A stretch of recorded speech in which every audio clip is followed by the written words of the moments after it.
Amerika Davlat Majlisi Xitoy ishlari ijroiya komitetining a'zosi 30 dekabr kuni maxsus axborot e'lon qilish yig'ini ichib, Xitoy hukumatining pensiyaga chiqqan Uyg'ur doktor Gülşen Abbasni qonunsiz holda 20 yillik qamoq jazosiga hukm qilganligini qattiq aybladi. Axborot yig'inining muhim temasi bo'lsa, Amerikadagi Uyg'ur ziyolisi va faoliyatchisi doktor Rishad Abbas va Roshan Abbasning qeyrindishi, Urumchida pensiyaga chiqqan doktor Gülşen Abbas xonimning Xitoy tarafidan 20 yillik qamoq jazosiga hukm qilinishi edi. Gülşen Abbasning qizi Ziba Abbasning bildirishicha, Gülşen Abbas xonim Xitoy doiralari tarafidan 2018-yili 10-sentabrdan beri g'oyib qilayotgandan beri hech qanday izderki bo'lmay kelyapti. Biroq yaqinda uning oilasi Gülşen Abbasning 20 yillik qamoq jazosiga hukm qilinganligi haqida xabar topshirib olgan. Amerika muavin tashqi ishlar ministri, demokratiya, kishilik huquq va emgak idorasi Tibet masalasi alohida moslashtiruvchisi Robert Destro Twitter hisobida uchur yo'llab, Xitoy Kommunist partiyasining Gülşen Abbasni darhol qo'yib berishi kerakligini aytdi. Amerika Davlat Majlisi Xitoy ishlari ijroiya komitetining raisi James McCroven so'z qilib mundaq dedi. Gülşen Abbasning 20 yillik kesib etilishini biz Xitoyning uning Amerikadagi yaqinlarining kishilik huquq faoliyatlari uchun o'ch elish niyatida qilganligiga ishonamiz.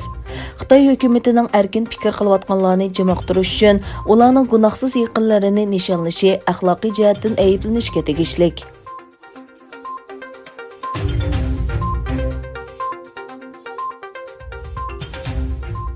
Bugün yani 1 yanvar Sharqi Turkistondagi yig'ilish lagerlari qurbonlarining a'ilەtaۋابىئاتلىرىنىڭ İstanbuldagi Xitoy konsulxonasi oldidan norozilik faoliyatining 10-kunidir.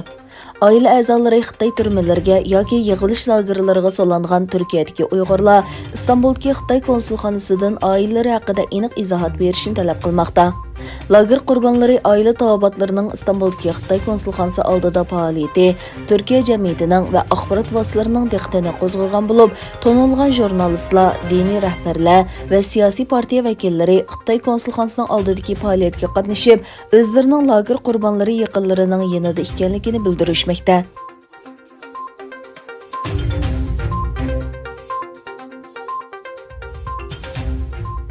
Aqsaray Davlat bexatarlik maslahatchisi Robert O'Brien Xitoyning Afg'onistondagi Amerika askarlariga hujum qilish uchun bir qism davlat sirtidagi tashkilotlarni pul bilan ta'minlaganligini doklad qildi. Amerika prezidenti Donald Trump erishgan istixborot uchuridan ma'lum bo'lishicha, Xitoy davlat sirtidagi kuchlarga Afg'onistondagi Amerika askarlariga hujum qilish uchun pul bergan.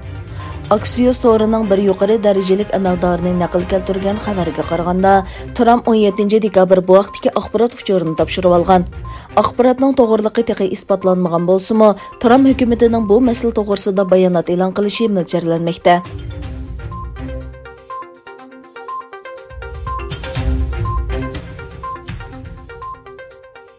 Xitoy kasalliklarining oldini olish va kontrol qilish markazi Xitoy virusining Angliyada o'tirg'a chiqqan tez tarqaladigan tipning Shanxayda ko'rilganligini e'lon qildi. 23 yoshlik bir ayol bemor Xitoy virusining bu xil o'zgargan tipi bilan yuqumlangan. Doirlar virus bilan yuqumlangan bu ayolning 12-oyning 14-kuni Angliyadan qaytib kelganligini va uning bilan aloqalashgan kishilarni aniqlash uchun tekshirish olib berilganligini bildirgan. E'gillanishicha, hozirga qadar kam deganda 18 davlatda Xitoy virusining tez tarqaladigan tipi bayqalgan.